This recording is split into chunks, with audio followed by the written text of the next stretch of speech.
The morning sun cast long shadows across the cobblestone courtyard of Buckingham Palace.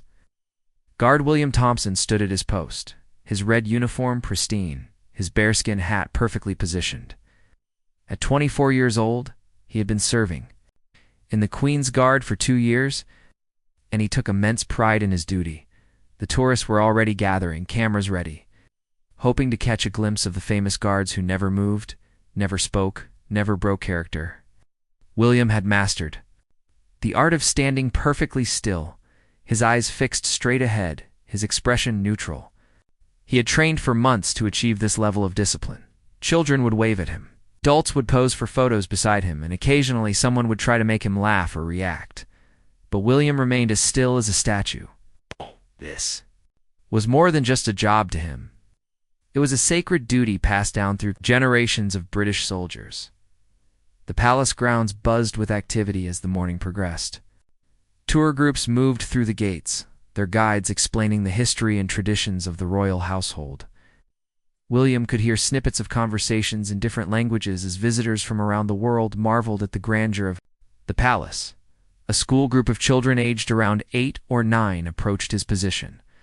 Their teacher was explaining the role of the Queen's Guard, how they protected the royal family and maintained centuries-old traditions. The children stared up at William with wide, curious eyes, whispering among themselves about whether he was real or just a very convincing statue. One brave little girl stepped forward and waved her hand in front of William's face, trying to get a reaction. Her friends giggled nervously behind her. But William remained motionless, his training taking over. He had been taught to ignore all distractions, to focus on his duty above all else. The morning wore on, and William's legs began to ache slightly from standing in the same position for so long. But he pushed through the discomfort. He thought about his grandfather, who had served in the same regiment during World War II, and his father, who had also been a guardsman. This uniform meant everything to his family as the clock approached. Noon. The crowds began to thin out slightly. The changing of the guard ceremony wouldn't happen until later. So many tourists moved on to other attractions. But William remained at his post, vigilant and unwavering. He noticed a maintenance worker fixing a loose stone near the palace wall, a police officer chatting with a colleague by the gates, and a groundskeeper tending to the perfectly manicured flower beds. Everyone had their role to play in keeping this historic place running smoothly. The weight of history seemed to press down on William's shoulders as he stood there. He was part of something much bigger than himself, a living symbol of British tradition and dedication. Monarchs had lived and died within these walls. Decisions that shaped the world had been made here, and through it all, guards like him had stood watch. A gentle breeze rustled the leaves of the ancient oak trees that dotted the palace grounds. William could smell the faint scent of roses from the nearby garden, mixed with the exhaust fumes from the busy London streets just beyond the palace walls. The contrast between the timeless serenity of the palace and the bustling modern city always struck him as remarkable. As the afternoon sun climbed higher in the sky, William prepared himself for what would become one of the most memorable days of his military career, though he had no way of knowing it yet. The afternoon brought a steady stream of visitors to the palace grounds. William had been standing at his post for nearly 4 hours now, but his training had prepared him for much longer shifts. He watched from the corner of his eye as tourists took selfies and group photos, always trying to include him in the background. A middle-aged man approached with his teenage son, both wearing matching I Love London t-shirts. The father began explaining to his son about the Queen's Guard, though. William noticed he got several facts wrong about their training and duties. Still, he remained silent and motionless, as protocol demanded. The son seemed skeptical that William was even real. "Dad, I think it's just a wax figure," he whispered loudly. His father laughed and assured him that the guards were indeed real people. To prove his point, the man stepped closer to William and began making silly faces. Trying to get a reaction, William felt a slight twitch in his jaw muscle, but he suppressed it immediately. Years of training had taught him to control even the smallest involuntary movements. He focused on a point in the distance, letting his mind drift to techniques his instructors had taught him for maintaining perfect stillness. A group of Japanese tourists approached next, their guide speaking rapidly in Japanese while pointing at various architectural features of the palace. One elderly gentleman in the group bowed respectfully toward William, a gesture that touched the young guard's heart. Though he couldn't show it, the afternoon heat was beginning to build, and William could feel sweat forming under his heavy uniform. The thick red wool tunic and the dense fur of his bearskin hat were designed for British weather, but even London could get uncomfortably warm on summer days like this one. A street performer had set up nearby, playing classical music on a violin. The haunting melody of greensleeves drifted across the courtyard, adding an almost magical quality to the atmosphere. William found the music soothing, helping him maintain his focus despite the growing crowd and rising temperature. To security, guards in plain clothes walked past, giving William a subtle nod of acknowledgement. He knew they were there, always watching, always ready to step in if any situation got out of hand. It was reassuring to know he wasn't completely alone out there, even though he had to appear to be. A young couple approached, the woman clearly nervous about asking her boyfriend to take her picture near William. She kept giggling and covering her face with her hands, while her boyfriend encouraged her to pose properly. Finally, she stood next to William, barely reaching his shoulder, and smiled brightly for the camera as they walked away. William heard her say to her boyfriend, "I can't believe how still he stands. It must take incredible discipline." Her words filled him with quiet pride. This was exactly why he did what he did, to represent something greater than himself, to embody the values of duty, discipline, and service. The shadows began to lengthen. As the day progressed, William's shift would continue for another 2 hours, but he felt strong and focused. His body had adapted to these long periods of standing, and his mind had learned to find a meditative calm in the stillness. A small bird landed on the ground near his feet, pecking at crumbs that some tourist had dropped. It looked up at William curiously, tilting its head from side to side, as if trying to figure out what this tall, motionless figure was. After a moment, it flew away, disappearing into the trees that lined the palace courtyard. William allowed himself a moment to appreciate the beauty of his surroundings. The palace facade glowed golden in the afternoon light, its windows reflecting the blue sky above. The perfectly maintained gardens showcased the finest of British horticultural tradition, with flower beds arranged in intricate patterns that had been carefully planned and maintained for decades. Little did he know that in just a short while, an encounter with an unexpected visitor would test everything he had learned about duty, compassion, and the true meaning of service. As the afternoon wore on, William noticed a change in the crowd dynamics. The earlier rush of tourists had settled into a more relaxed flow of visitors, mostly locals now mixed with international guests. The quality of light was different too, softer and warmer as the sun began its slow descent toward evening.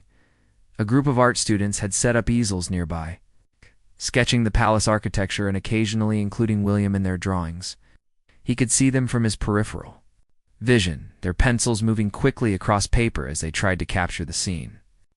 One young woman seemed particularly focused on drawing him, studying his uniform details with intense concentration, the sound of children playing in the nearby St. James's Park drifted over the palace walls, mixing with the distant hum of London traffic.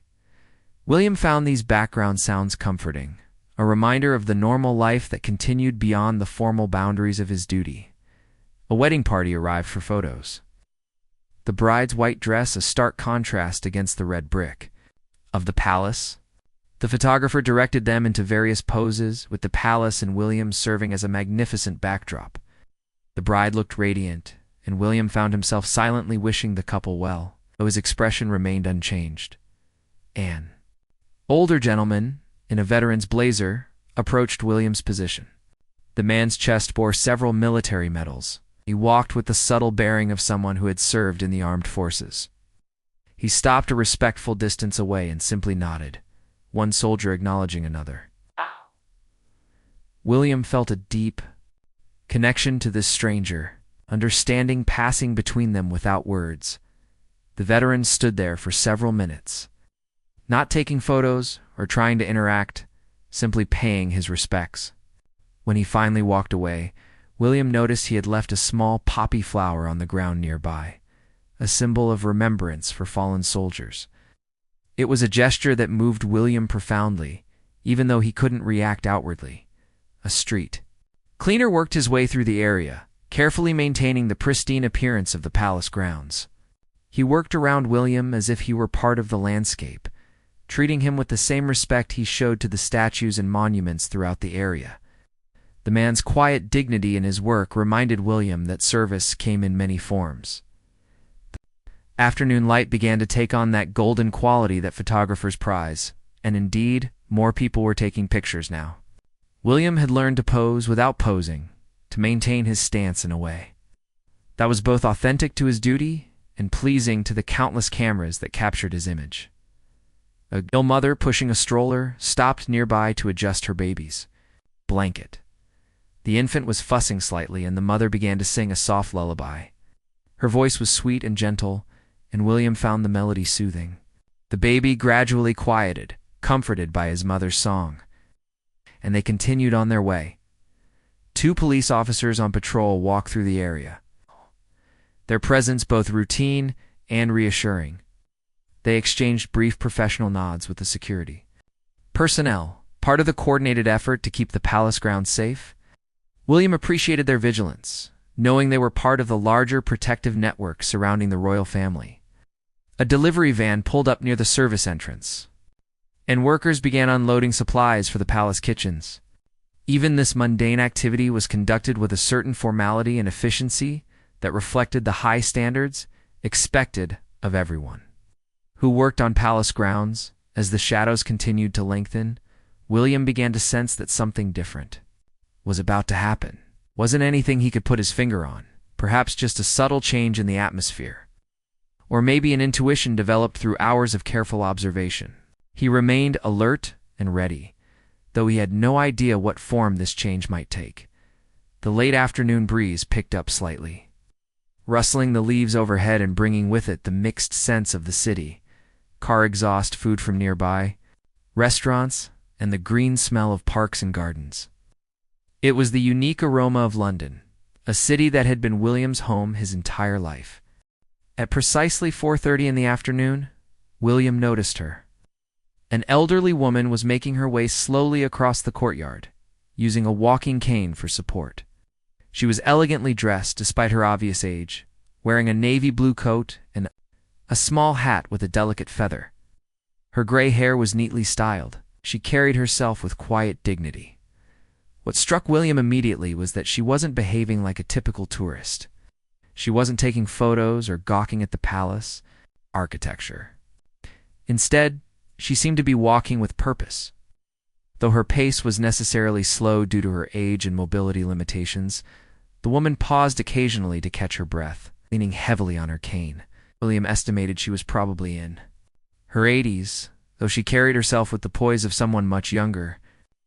There was something about her bearing that suggested she was accustomed to respect and attention. As she drew closer to his position, William noticed other details about her appearance. Her coat was well-tailored and expensive-looking, though not flashy. Her shoes were sensible but polished. Most intriguingly, she wore a small brooch on her lapel that looked like it might be some sort of military or service medal. The elderly woman stopped about 10 feet away from William and simply stood there, studying him with intelligent blue eyes. Unlike the tourists who often stared at him as if he were a curiosity, her gaze seemed to see him as a person, not just a uniform.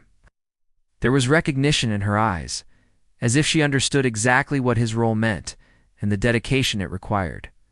Several tourists began to gather around, assuming that something interesting was about to happen. They raised their cameras, ready to capture whatever interaction might unfold. But the elderly woman seemed oblivious to the growing audience. Her attention focused entirely on William. She began to walk closer, each step deliberate and measured. Her cane tapped rhythmically against the cobblestones, creating a soft percussion that seemed to echo in the suddenly quiet courtyard. Even the chattering tourists had fallen silent, sensing that they were witnessing something significant. When she was just a few feet away, the woman stopped and looked directly at William's face. Expression was serious but kind. And there, was a depth of emotion in her eyes that he couldn't quite interpret. She seemed to be struggling with some internal decision. As if debating whether to speak or act, William felt a strange stirring in his chest, an unusual sensation during what was supposed to be routine duty. Something about this woman's presence was different from anything he had experienced in his 2 years of service. She radiated a quiet authority that was both gentle and commanding.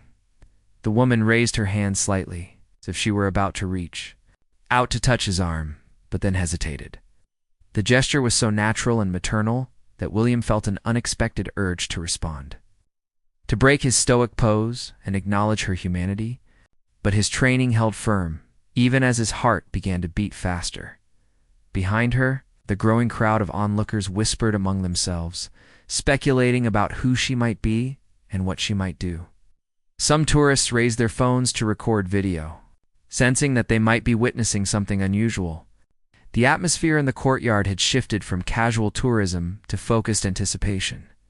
The elderly woman seemed to come to some sort of decision, straightened her shoulders as much as her age would allow, and took one more step forward. She was close enough that William could smell her subtle perfume, something floral and old-fashioned that reminded him of his own grandmother. She opened her mouth as if to speak, then closed it again. Whatever she wanted to say or do, it was clearly important to her, important enough that she had made the difficult journey across the courtyard. Despite her obvious physical limitations, the moment stretched between them, heavy with unspoken meaning.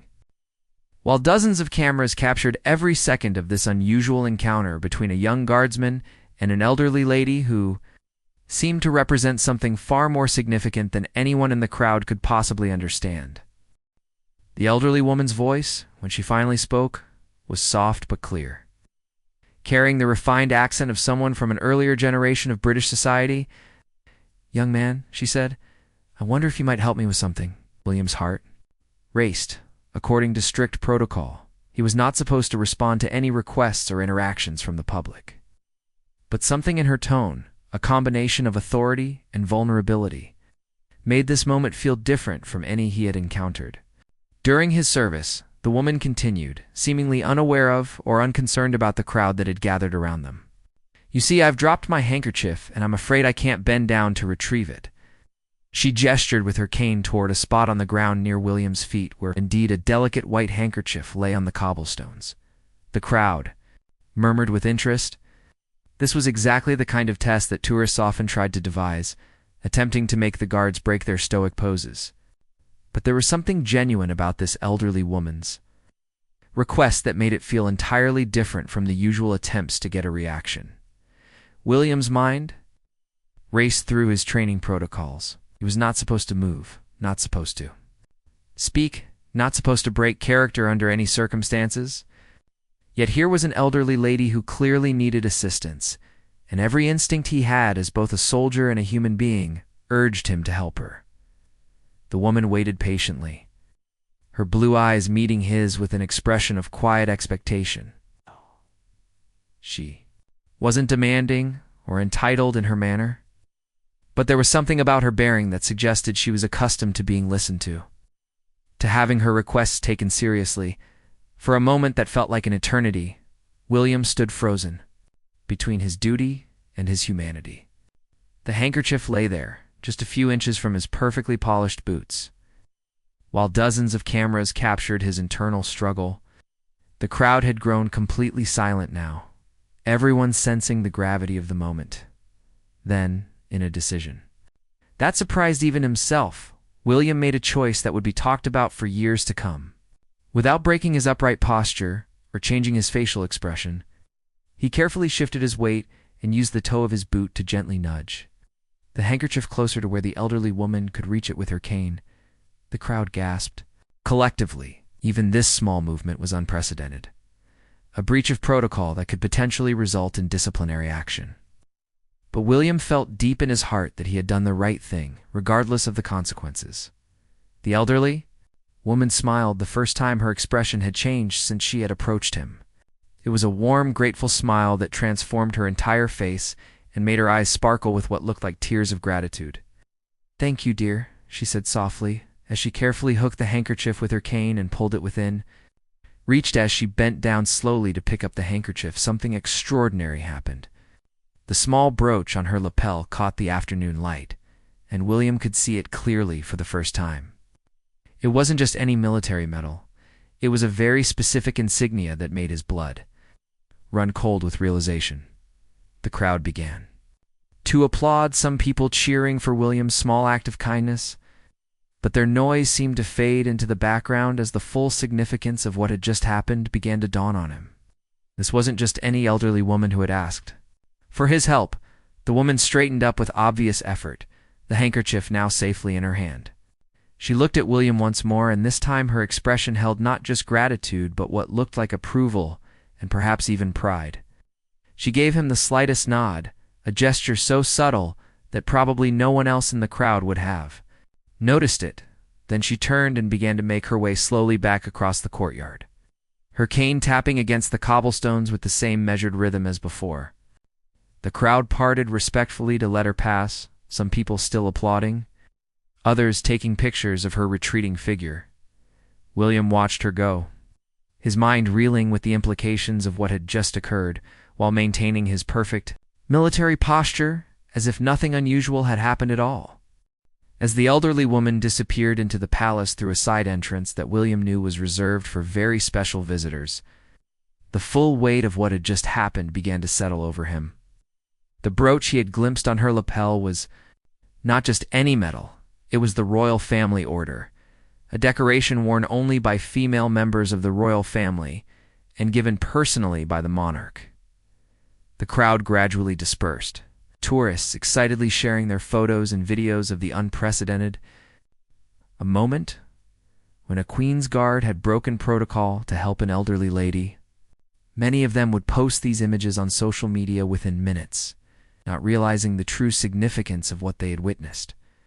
William's commanding officer appeared at his side within 10 minutes.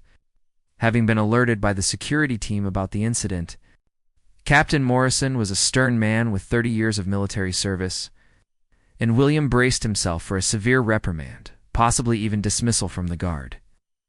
"Thompson," the captain said quietly, "step down from your post. We need to talk." William followed his superior to a private office within the palace complex.